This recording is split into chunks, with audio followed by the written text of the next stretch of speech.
Agora é com você. Obrigado, Marli. Deixa eu só compartilhar minha tela aqui com vocês.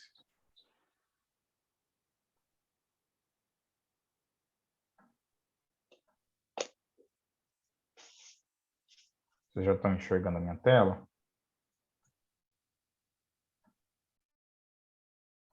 Sim. Sim, sim.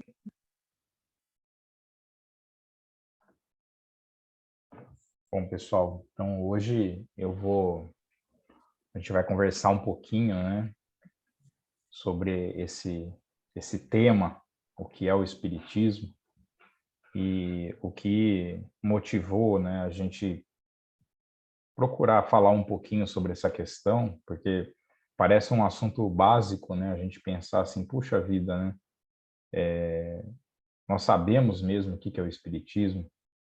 Esse ano, 2022, nós comemoramos 165 anos do início da codificação da doutrina espírita, né? Que quando Kardec publica o Livro dos Espíritos, lá em 1857, a gente considera, em 18 de abril de 1857, a gente considera aquele o marco inicial. Ele não foi pontual, porque Kardec certamente publicou obras depois do Livro dos Espíritos, né? Então, veio o Livro dos Médiuns, veio o Evangelho, veio o Céu e o Inferno, veio a Gênese, e todas as outras obras acessórias, né? Toda a coleção da Revista Espírita, né? E alguns outros livros, mas a gente conta aí 165 anos em que a humanidade terrena passou a saber o que era a doutrina espírita. E passado esse tempo todo, a gente ainda se pergunta assim, nós realmente sabemos o que é o espiritismo? A gente entendeu aquilo que Kardec quis passar para nós?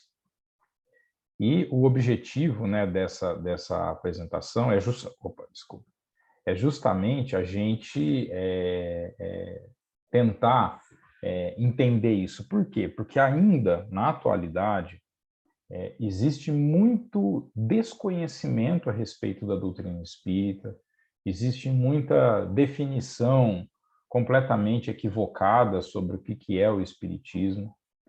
Às vezes definições muito simples, como, por exemplo, se a gente procurar no dicionário, pegar os dicionários comuns que a gente utiliza, né, e a gente procura lá o que é o espiritismo, a gente vai encontrar definições que não que estejam erradas, mas que estão muito incompletas.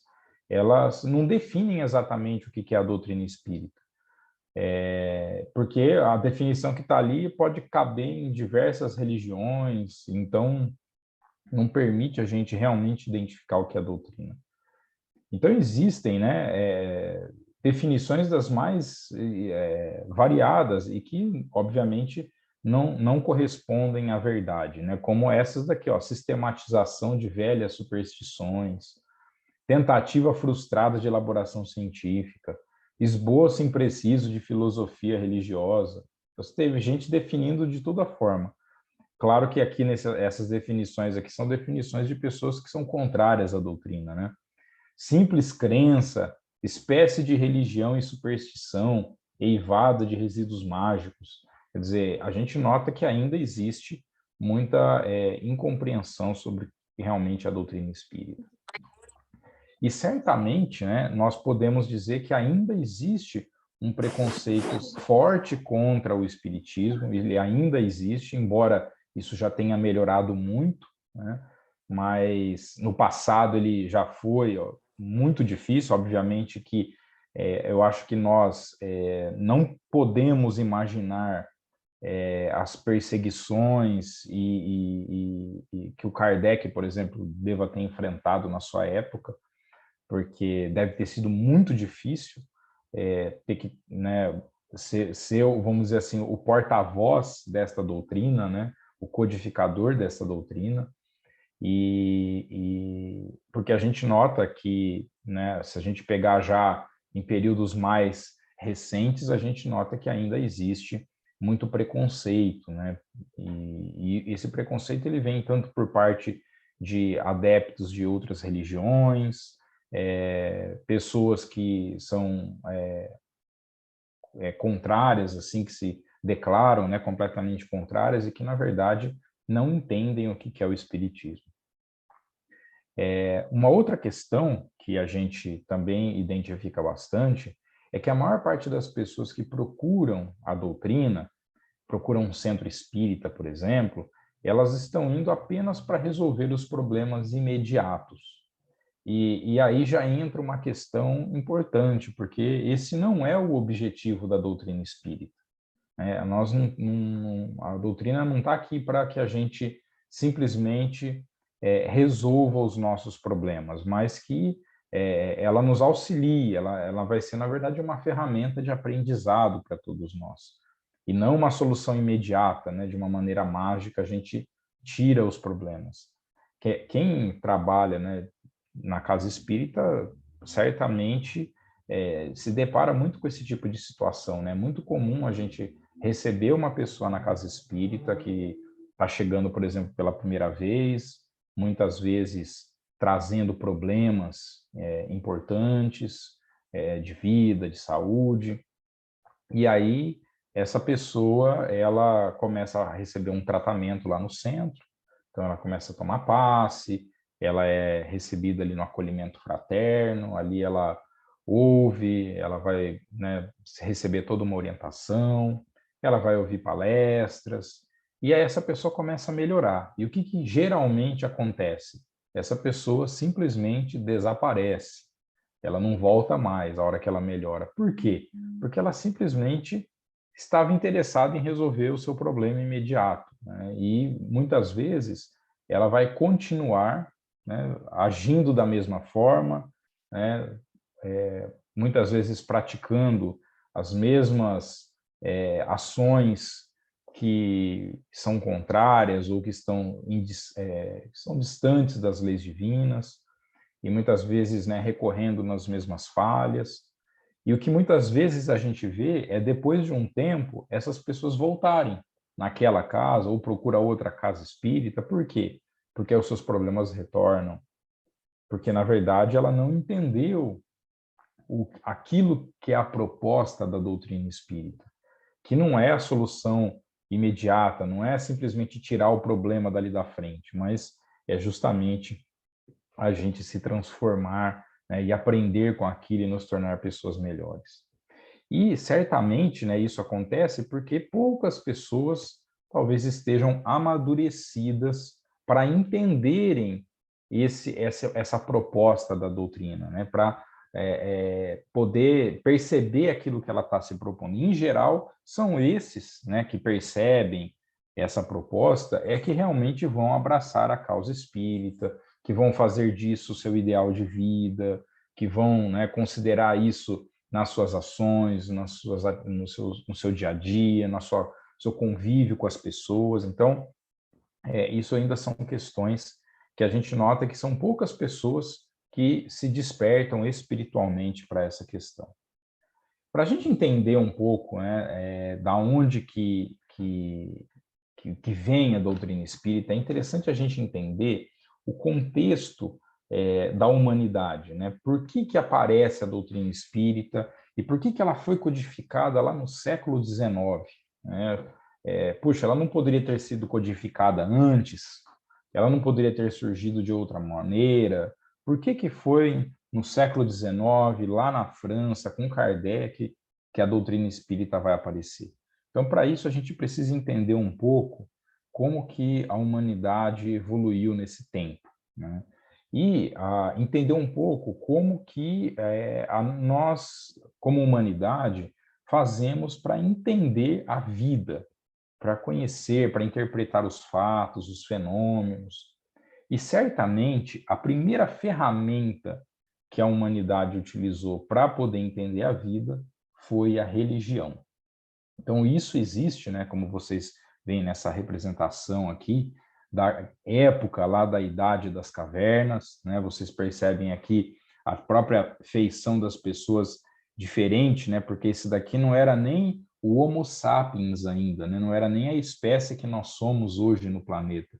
Isso daqui era o Homo neanderthalensis, né, o homem de Neandertal. Então, eles têm uma feição ainda um pouco diferente da nossa, né, o próprio crânio, né, algumas constituições físicas um pouco diferente do que nós somos hoje, mas vocês veem que naquela época já se tinha uma noção de que havia algo além da vida, de que algo deveria acontecer. Então, essa cena aqui, ela está representando um funeral. Então, vocês veem que tem um indivíduo aqui, ó, que ele desencarnou, né? E essa família aqui está, de certa forma, fazendo um velório. Ela está fazendo um ritual aqui de despedida, né?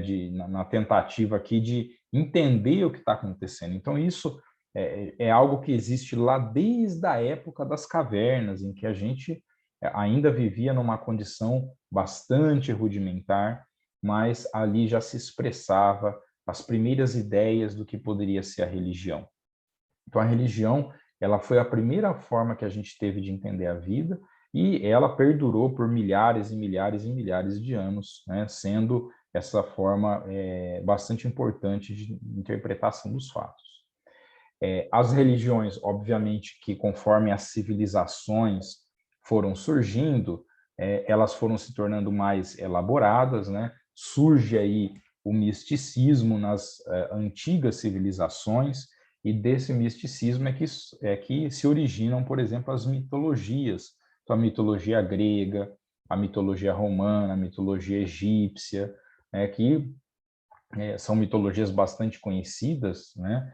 E que tinham, na verdade, se acreditava em vários deuses, né? Que se tinha uma série de rituais de adoração para agradar esses deuses. Então, esse pensamento religioso ele foi se tornando bastante elaborado, e o que é bastante importante desse pensamento religioso é que a partir dele é que se desenvolve os conceitos morais, né? Os conceitos de convivência, né, de comportamento, a maneira como nós devíamos nos portar diante da vida. E as religiões, de uma maneira clássica, elas se estruturaram com estas condições aqui, com esses quesitos. Então, as religiões, elas se organizaram de maneira a ter um sacerdócio. Então, o indivíduo que se tornava, vamos dizer assim, o líder religioso, ele tinha que ter algo de especial, ou ele tinha que ter toda uma formação, uma preparação para poder se tornar um sacerdote daquela religião. Uma hierarquia religiosa, então a religião tinha que ter um chefe e tem que ter uma hierarquia dentro dela, né, para que ela funcionasse. As religiões, elas se estabeleceram com a ideia entre o sagrado e o profano. Então, sagrado é tudo aquilo que vem de Deus, e profano, tudo aquilo que não vem de Deus, ou seja, que viria de forças contrárias, como, por exemplo, o diabo, o Satanás, ou deuses que fossem ruins, né? Esses seriam os profanos, a tudo aquilo que seria profano, né? E daí também surgiu, entre, né, essa ideia do sagrado e o profano, surge a ideia dos templos e dos rituais, porque o que são os templos religiosos? São aqueles ambientes onde nós praticávamos os rituais religiosos, né, os cultos exteriores, porque aquele ali era um lugar sagrado, e esses cultos não poderiam ser realizados em outros ambientes, porque são ambientes profanos. Então, esse princípio ele surge dentro das clássicas religiões. Também passou a ter a ideia de dogmas, que são aquelas verdades incontestáveis, ou seja, as pessoas teriam que acreditar naquilo e não poderiam ficar questionando. Era uma ideia imposta.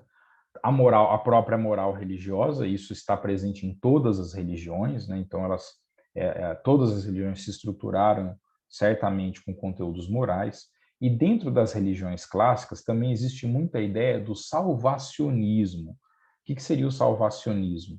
É a ideia de que, assim, olha, se eu frequentar aquela religião, se eu for adepto daquela religião e fizer tudo aquilo, né, que então, eu vou àquele templo religioso, eu sigo todas as ordens que aquele líder religioso coloca, eu estaria garantido aí de que, ao desencarnar, né, iria para o céu, iria para o paraíso, para obviamente, para um lugar bom.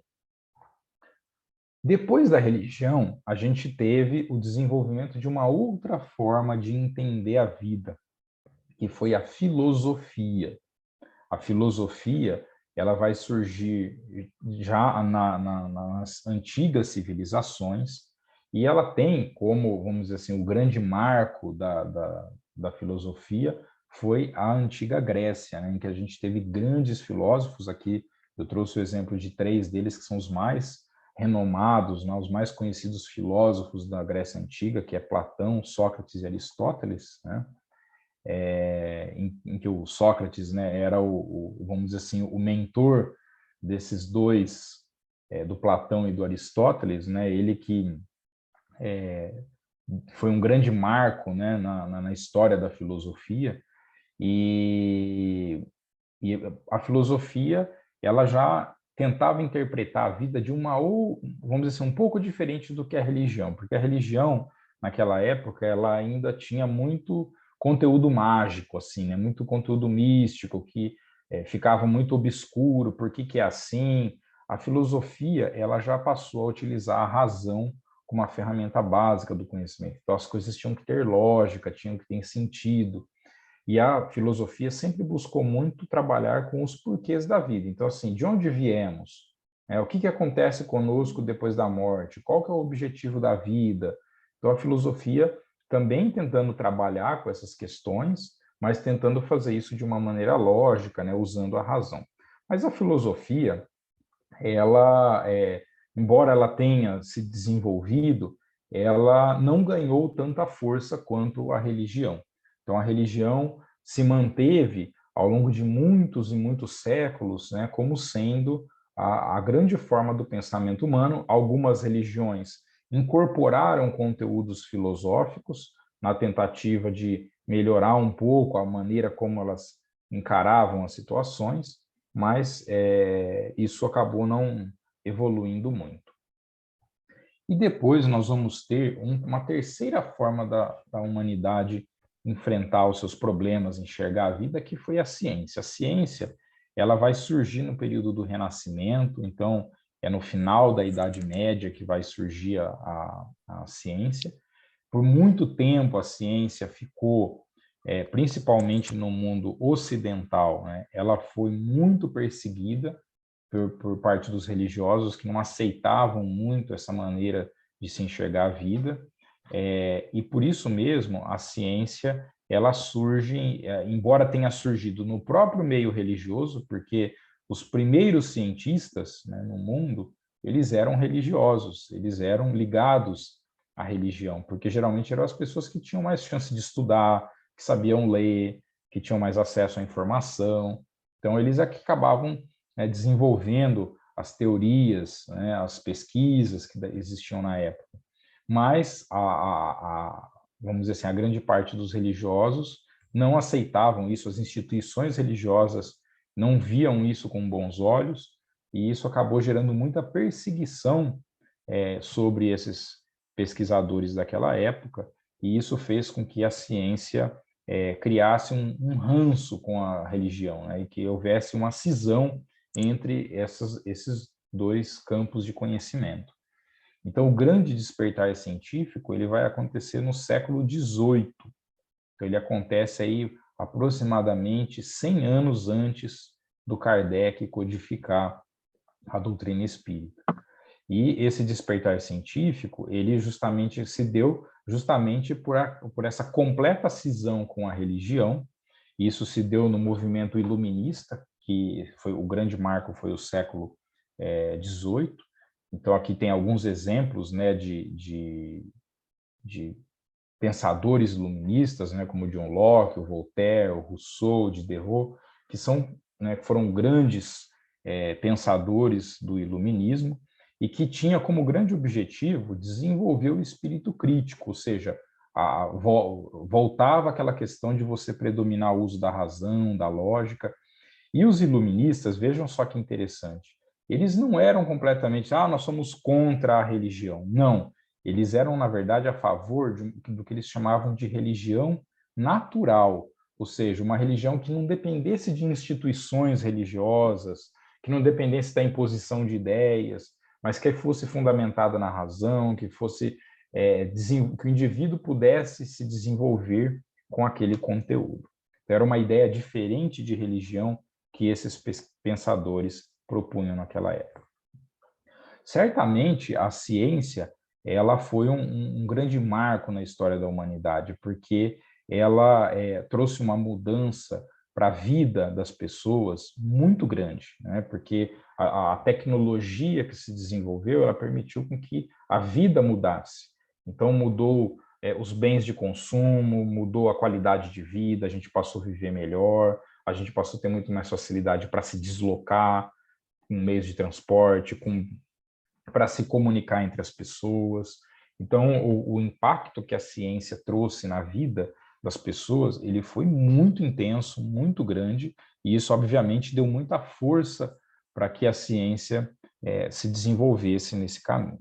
Então, a gente, nesse momento, né, lá no século, vamos pensar que a gente está lá no século XVIII, né? Então, a gente tinha ali o pensamento religioso ainda existindo, porque as religiões continuavam ali presentes, né, atuando. A gente tinha pensamento filosófico e a gente tinha pensamento científico. O que se pensava muito nessa época, principalmente no final do século XIX, do século XVIII, começo do século XIX, era de que, com o desenvolvimento da ciência, né, todos os problemas humanos seriam resolvidos. Porque se pensava muito assim, olha, a religião está aí há muito tempo, mas não conseguiu resolver os problemas. A gente continua vivendo muitos problemas. Filosofia apareceu, mas também não conseguiu resolver. Agora vai aparecer a ciência e nós vamos conseguir resolver. Tinha-se muito esse pensamento ali no início do século XIX. Mas a gente sabe que nenhuma dessas formas de entender a vida, seja a religião, seja a filosofia, seja a ciência, não conseguiu de maneira sozinha, isolada, solucionar os problemas da humanidade. Isso, se a gente tirar uma fotografia do nosso mundo hoje, a gente vai ver isso, né? Quantos problemas não existem no mundo?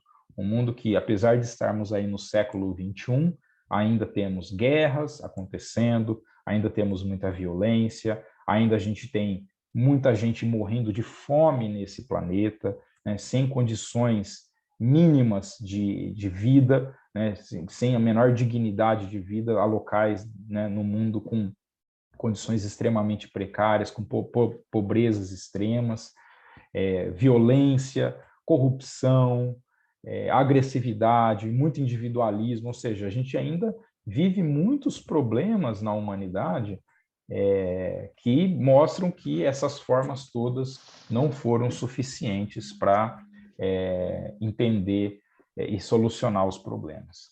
E vejam só, lá no começo do século, lá no início do século XXI, do século XXI, desculpem, do século XIX, esse cenário já era um cenário que se apresentava, ou seja, quando Kardec estava lá, né, estudando e se formando, ele já via esse cenário acontecer, ou seja, a religião não tinha sido suficiente, a filosofia também não, a ciência, embora era muito promissora, mas ainda não conseguia solucionar esses problemas da humanidade, identificando que a gente precisava encontrar outras maneiras de tentar entender os nossos problemas, né, e encontrar soluções que pudessem realmente transformar a humanidade.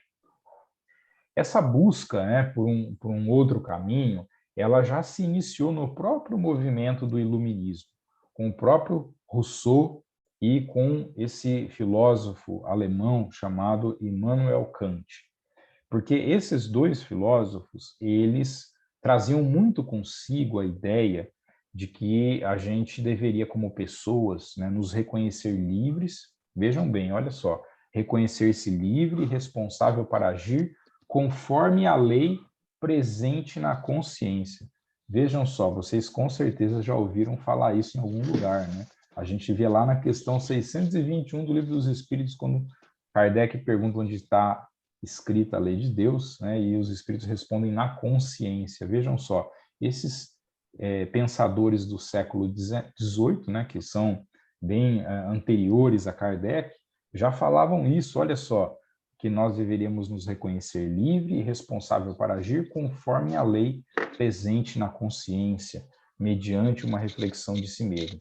Eles propagavam muito essa ideia de que a gente precisaria buscar conhecer a lei divina que está dentro de nós e vivenciá-la e praticá-la no nosso dia a dia. Muito interessante é que esses dois pensadores, né, o Rousseau e o Kant, eles foram os grandes influenciadores, né, desse indivíduo que é Johann Henrik Pestalozzi, que nada mais foi o professor de Kardec quando Kardec foi estudar em Yverdon, na Suíça. E aí é bastante interessante, porque Pestalozzi era um divulgador das ideias do Rousseau e do Kant, e certamente Kardec teve toda a sua formação voltada para isso. Então ele se estimulava muito o que eles chamavam de autonomia do ser moral, ou seja, que o indivíduo ele deveria, né, com o conhecimento que ele adquire, com o conhecimento da natureza, com o uso da razão, da lógica, ele deveria desenvolver as suas potencialidades, as suas virtudes morais, né, que são aquelas virtudes conforme Jesus nos ensinou. Então ele tinha, né, o Pestalozzi ele cria o conceito da chamada religião moral, ou seja, uma religião que não tinha todas aquelas características lá, ou seja, que não tinha sacerdócio, não tinha hierarquia, não tem lá a diferença do sagrado e do profano, não tinha dogma, teria o quê? A moral, que é o que interessava para transformar o indivíduo, em que houvesse a predominância aí da lei do amor e da evolução sobre todas as outras. Então vejam que muito do que a gente encontra na doutrina espírita, né, vem de toda essa formação que o Kardec recebeu e que era uma ideia já crescente na Europa naquele momento. E é por isso, então, que a doutrina espírita, né, vai alcançar, vamos dizer assim, vai encontrar o seu espaço ou a oportunidade, né, naquele momento que a humanidade vivia na metade do século XIX, para que ela pudesse ser codificada. Então, a humanidade teve que passar por todas essas etapas, né, teve que ter todo esse crescimento, esse desenvolvimento, para chegar naquele momento em que a doutrina espírita pudesse ser codificada para que a gente pudesse entender esse sentido que ela vem trazer. A doutrina espírita ela é fruto de uma pesquisa muito extensa, né? Kardec teve um trabalho que foi incansável, um trabalho imenso, porque para poder se estabelecer, porque Kardec cria uma metodologia para tentar identificar se as informações que eram dadas por aqueles espíritos comunicantes, o que ele poderia considerar aquilo como verdadeiro ou não.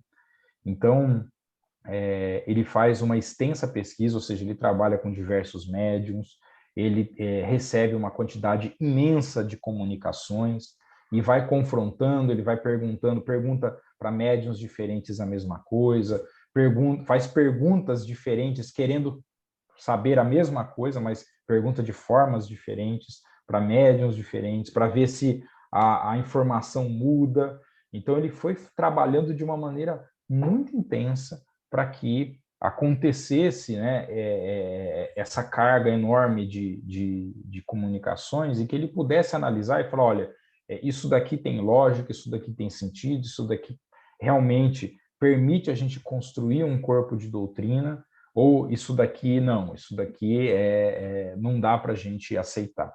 Então, a doutrina espírita, na sua essência, ela é uma doutrina que foi criada, né, com base na autonomia, né, no raciocínio, na crítica, porque esse foi o trabalho que Kardec fez.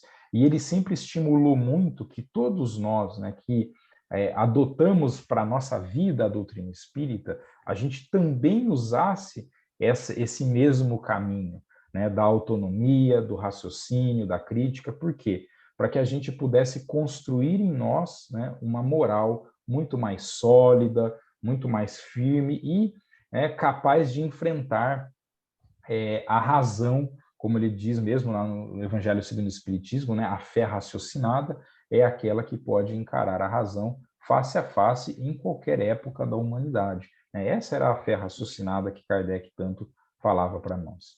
Então, quando a doutrina espírita é codificada, né, o que Kardec tenta fazer ali? Ele tenta ali sintetizar o pensamento da humanidade. A gente pode dizer que a doutrina espírita, como informações pontuais, ela não traz grandes novidades. A grande novidade dela é justamente a síntese, é a reunião da religião, da filosofia e da ciência, que isoladamente não conseguiram grandes transformações, mas que em seu conjunto podem fazer grandes mudanças.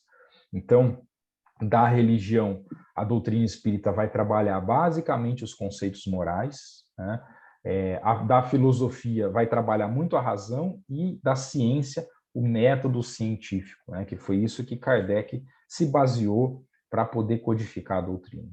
Então, quando Emmanuel fala disso, né, lá no livro Consolador, ele diz de uma maneira muito interessante, né? A gente chama isso do triângulo de Emmanuel, que ele diz o seguinte, que a filosofia e a ciência presentes na doutrina espírita, elas são a base, elas são o sustentáculo para a religião, para a moral, para que a doutrina pudesse sustentar todo o evangelho de Jesus, para que pudesse fazer com que tudo aquilo que Jesus falou não ficasse apenas no plano das ideias, ou não ficasse apenas como suposições, será que é, será que não é, mas que sustentasse esse conteúdo para que ele pudesse ser incorporado de uma maneira racional dentro de nós, né, e deixasse de ser apenas imposição de ideias. Então, a doutrina espírita vem ensinar essa autonomia, né, baseada nessa fé raciocinada. Então, relembrando a frase lá do Evangelho, né, a fé inabalável é só que pode encarar frente a frente a razão em todas as épocas da humanidade. Então, o que Kardec dizia para nós? Que a gente deveria pegar o conhecimento, ou seja ele religioso, científico, filosófico, a gente deveria pegar esse conhecimento, analisar, né, conforme a crítica, conforme o nosso pensamento, a gente fazer uma reflexão sobre aquilo e, obviamente, a partir disso, tomar uma decisão, porque nós temos o livre-arbítrio para aceitar ou não aquela informação.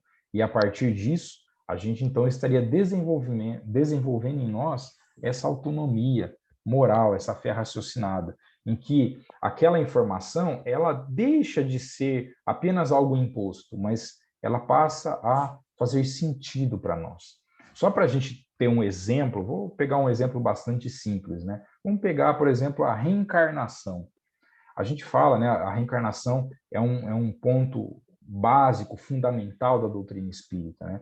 A gente fala o seguinte, olha, a gente acredita em reencarnação porque alguém chegou lá no centro e disse que existe reencarnação, ou porque eu li num livro que existe reencarnação. Não, a gente deve aceitar a reencarnação porque eu ouvi alguém falar sobre isso, eu fui ler sobre o assunto, estudei sobre aquele assunto, analisei, né, pensei, fiz comparações, falei, poxa, não, olha, isso daqui é o que parece mais lógico, é o que parece que responde mais às situações que acontecem, aos problemas que nós vivemos. Então, faz mais sentido eu, por exemplo, aceitar a reencarnação e não a ressurreição. Isso é desenvolver a fé raciocinada, ou seja, eu peguei a informação, eu fiz a análise e aí eu tomo a decisão mediante essa reflexão que eu faço. A questão é que, embora a doutrina espírita tenha trazido muita coisa interessante para nós, a gente ainda tem muitos atavismos. O que são esses atavismos? Os atavismos são comportamentos automáticos que nós, vamos dizer assim, vivemos tanto ele no passado e que é difícil mudar. Então, embora a doutrina nos ensine outra coisa, a gente ainda se comporta muitas vezes como vivendo em outros momentos. Então, um desses atavismos que nós carregamos é, por exemplo, a visão de Deus. Muitas vezes a gente ainda nos relacionamos com Deus como se Deus fosse aquele Deus lá de Moisés, né? Aquele Deus que fica bravo, aquele Deus que fica triste se a gente faz alguma coisa errada, ou fica bravo com a gente, aí de vez em quando vai mandar um castigo, aquele Deus que trabalha com barganha, né, com troca. Olha, quanto eu digo isso porque, assim, quem de nós já nunca fez uma prece naquele momento que a gente está passando por uma situação difícil, a gente faz uma prece e fala assim para Deus: ó, meu Deus, me conceda essa graça, me ajude a resolver esse problema aqui. Se o Senhor ajudar a resolver esse problema aqui, olha, eu prometo que eu vou me comportar melhor, eu vou ajudar melhor lá no centro, eu me comprometo mais a fazer mais caridade. Quantos de nós já não fizemos isso, né? Não fazemos isso? Porque isso é quase que automático em nós. São atavismos que a gente traz do passado, mas que estão completamente distantes da visão de Deus que a doutrina espírita nos traz. Aliás, está completamente distante da visão de Deus que Jesus nos traz, porque Jesus não nos mostrou um Deus assim. Jesus nos mostrou um Deus como Pai, como misericordioso, como aquele pai que recebe seus filhos, não importa se eles estão fazendo certo, se eles estão fazendo errado, Deus está sempre conosco para nos auxiliar e não vai nos tratar com essa barganha, né? Existe algo chamado lei de causa e efeito, né? Lei de ação e reação, que obviamente aquilo que acontece conosco está submetido a essa lei, que claro, a gente tem a oportunidade sempre, isso Deus sempre nos oferece, né? A chance de recomeçarmos, de fazermos de novo, né? Mas obviamente as consequências do que nós já fizemos, essa nós não temos como fugir delas. A outra questão, muitas vezes, que se tem dentro da doutrina espírita é a ideia de que a expiação possa ser um castigo. Então, muito aquela ideia do olho por olho, dente por dente, né? Então, assim, o indivíduo está sofrendo essa situação porque ele está sendo castigado por algo do passado. Não. Na doutrina espírita não existe a ideia de castigo. Ela é completamente inexistente na doutrina. Kardec aboliu essa ideia. Por quê? Porque deixa muito claro para nós que tudo é a lei de causa e efeito. Então, a expiação, ela é uma ferramenta da lei de causa e efeito para que o indivíduo possa perceber os seus erros, as suas falhas e tomar um novo caminho, um novo comportamento, uma nova postura diante da vida. Assim como a gente ainda escuta muito dentro da doutrina espírita a ideia de que reencarnação possa ser um castigo. Não, a reencarnação não é um castigo, é uma necessidade que nós temos. A gente reencarna e reencarna milhares e milhares e milhares de vezes, porque é assim que o espírito precisa fazer para poder evoluir. Não é possível a gente evoluir sem reencarnarmos. Então, a reencarnação não é fruto de castigo, é uma necessidade. Outra questão muito importante é que, dentro da doutrina espírita, a gente vê muito isso, né? Os dogmas sendo substituídos pelas informações dos espíritos comunicantes ou pelo dono do centro, ou seja, olha, não tem dogma, tá? Mas tem uma reunião mediúnica ali, comunicou um certo espírito e ele falou que é para a gente fazer assim, vamos ter que fazer assim porque é o que aquele espírito mandou. Quer dizer, como se os espíritos que se comunicassem nas reuniões mediúnicas fossem muito diferentes de nós, fossem muito superiores a nós.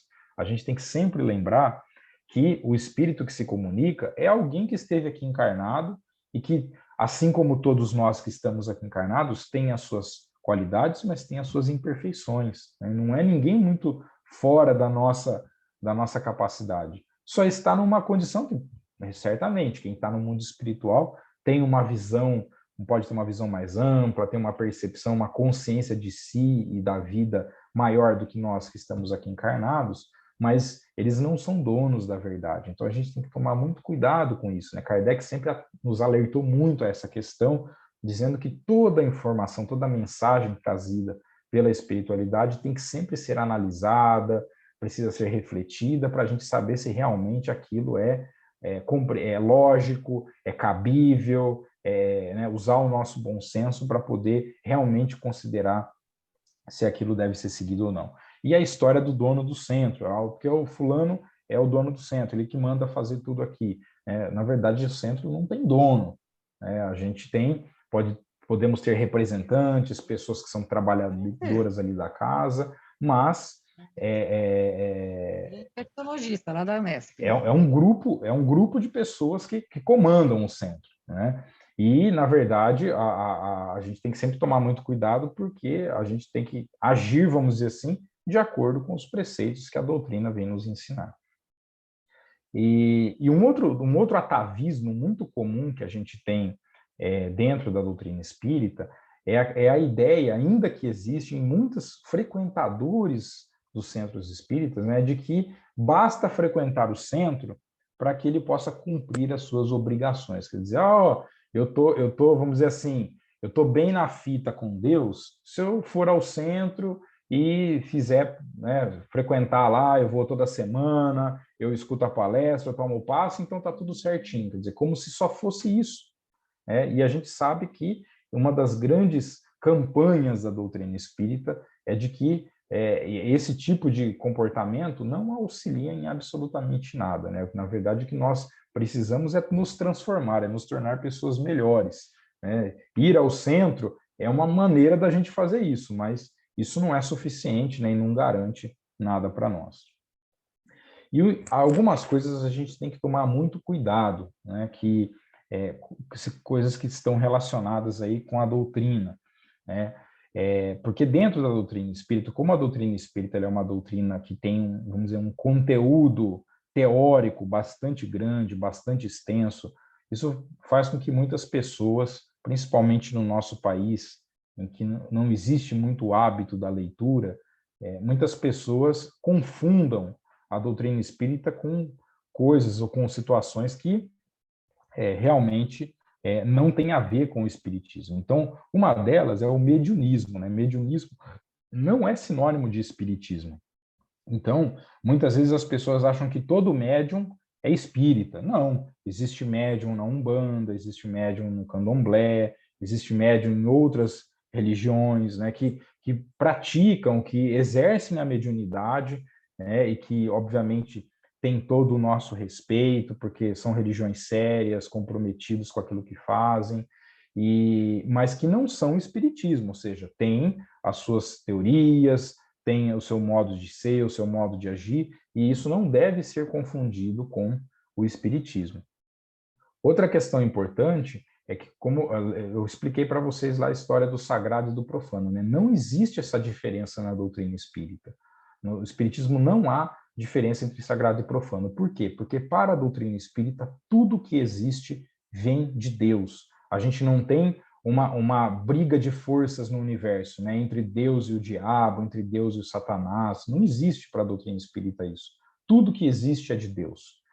Os problemas, as imperfeições, claro, são produtos nossos, mas tudo que acontece no mundo, tudo que existe vem de Deus. Então, não há a diferença entre o sagrado e o profano. E por isso mesmo, né, é que na doutrina espírita, nós também entendemos que os cultos exteriores, eles não têm sentido. Lembram que Kardec, né, ele reforça muito isso na obra da codificação, reforçando muito aquela ideia da religião moral que o Pestalozzi falava, ou seja, que não tem cultos exteriores. Por que Kardec se preocupou muito com isso? Porque a preocupação é que o culto exterior ele pode desviar vamos dizer assim, o significado daquilo que a gente está procurando. Então, no Espiritismo não existe batismo, não existe crisma, casamento, vela, imagem, eu pus uma lista enorme de coisas aqui, ó, vestes especiais, simbologias, ornamentação, gestos de reverência, sinais cabalísticos, benzimento, talismã, defumadores, fumos, bebidas, penitências, promessas, oferendas, rituais sagrados, nada disso existe na doutrina espírita. Vejam bem, aqui, obviamente, nós não estamos criticando as religiões que adotam esses cultos exteriores. O que a gente está colocando é que o Espiritismo não adota nenhum desse tipo de culto exterior, porque entende que o culto que a gente deve fazer tem que ser na nossa intimidade, ele não deveria se desvirtuar ou se perder nas coisas externas que a gente faz. Pelo fato de não existir culto exterior, vejam bem, olha só, essa é uma questão bastante importante. Na doutrina espírita também não existe templo religioso. E aí muita gente fala assim, mas o que é o centro espírita? Então não é um templo? Não, centro espírita não é um templo religioso, porque templo, olha a definição que eu pus aqui, ó, é o local sagrado, veja, na doutrina já nem existe diferença entre sagrado e profano, é o local sagrado onde se realizam os cultos exteriores. Então, o centro espírita, ele não se caracteriza como um templo. O centro, obviamente, ele existe por uma facilidade para que a gente possa praticar, estudar e fazer as atividades que são relacionadas à doutrina espírita. Mas ela não precisa necessariamente acontecer no centro. A gente fala assim, puxa vida, um grupo de estudo, ele precisa todo ser no centro? Não, pode ser em qualquer lugar. Ah, uma palestra, obrigatoriamente tem que ser no centro? Não, pode ser em qualquer lugar. O passe, a gente precisa só dar o passe no centro? Não, pode dar em qualquer lugar. Uma reunião mediúnica, ela precisa acontecer necessariamente no centro? Não, ela pode acontecer em qualquer lugar. É claro que, por que a gente tem o centro? Por facilidade, é mais fácil a gente ter um local onde a gente concentre todas essas atividades, seja mais cômodo, mais confortável, porque não vai ocupar a casa de ninguém, porque fica um ambiente mais silencioso, mais controlado para a gente poder fazer as atividades, e que certamente, né, fazendo todas aquelas atividades ali no centro, você vai criando um ambiente espiritual dentro daquele local que facilite o desenvolvimento dessas atividades. Então, o centro ele não se caracteriza como um templo. A gente tem que lembrar que, para a doutrina espírita, né, mais do que qualquer culto exterior, porque a doutrina espírita não se interessa muito pelo culto exterior? Porque, para o espiritismo, aquilo que mais vale para a gente é a prática do bem. Esse é a grande ferramenta. Então, assim, não é fazendo um culto exterior que nós realmente vamos agradar a Deus, mas é fazendo o bem. Não tem nada mais que possa agradar a Deus, nada que vala mais em termos de nos vincular a Deus, de nos conectar a Deus, do que fazer o bem às pessoas. Essa é a melhor atitude que a gente pode ter e é isso que a doutrina espírita vem reforçar para nós. Então, a prática do bem, este é o maior valor para o espiritismo, pois a prática do bem resume toda a missão, o sacrifício e as ideias de Jesus. Fazer o bem é uma virtude de valor universal, está acima de todas as crenças ou diferenças humanas. Por isso que na doutrina espírita, nós temos como grande lema: fora da caridade não há salvação. Ou seja, é a prática do bem a nossa grande busca que a gente tem que ter ao longo da nossa existência. E vejam só, o Espiritismo, ele nos ensina a religiosidade, ou seja, o desenvolvimento da nossa espiritualidade, das nossas virtudes, nos mínimos atos, desvestida das convenções humanas, de formalismos, de rituais, como fazia Jesus, que também não teve templo, que também não se utilizou de ritos, mas disse que Deus seria adorado em espírito e verdade. Vejam bem, a gente retoma, a doutrina espírita, ela tem o papel de retomar Jesus, retomar aquilo que ele fazia. Jesus, ele não tinha nenhum tipo de ritual, ele não tinha nenhum tipo de formalismo, ele vivia a verdadeira religião moral, que é aquilo que a doutrina espírita vem propor para nós. Então, a doutrina vem nos ensinar que nós, que o nosso valor da vida, vamos dizer assim, ele é um valor evolutivo, é a lei da evolução. Nós somos o quanto que a gente evolui. Então, nós somos criados como seres simples e ignorantes, estamos numa trajetória alternando aí entre o mundo espiritual e o mundo físico. Então, uma hora estamos lá, outra hora estamos aqui, uma hora estamos encarnados, outra como espíritos errantes, para poder evoluir no nosso progresso, tanto intelectual quanto moral, para que um dia nós nos tornemos seres perfeitos. E nesse processo todo, submetidos à lei de causa e efeito, para que a gente possa ir reparando os nossos erros, as nossas imperfeições, porque o grande objetivo é educar a nossa alma, é nós incorporarmos todos aqueles conceitos morais que Jesus nos ensinou dentro da nossa intimidade, isso fazer parte de nós, fazer parte daquilo que nós somos verdadeiramente. Kardec diz assim, então, para nós, lá no Evangelho segundo o Espiritismo. Assim, o Espiritismo realiza o que Jesus disse do Consolador prometido, conhecimento das coisas, que faz o homem saber de onde vem, para onde vai e por que está na terra. Reevocação dos verdadeiros princípios da lei de Deus e consolação pela fé e pela esperança. E para a gente finalizar, gostaria de trazer essa definição de Herculano Pires sobre a doutrina espírita. Religião sem dogmas, sem culto exterior, sem sacerdócio, sem apego material, sem intenção de domínio político e social, pode explicar livremente ao homem que ele é um espírito em evolução, responsável direto pelos seus atos e, portanto, pelos seus fracassos ou as suas vitórias. Agradeço muitíssimo a vocês a oportunidade e estamos aqui para a gente conversar um pouquinho. Obrigado, pessoal.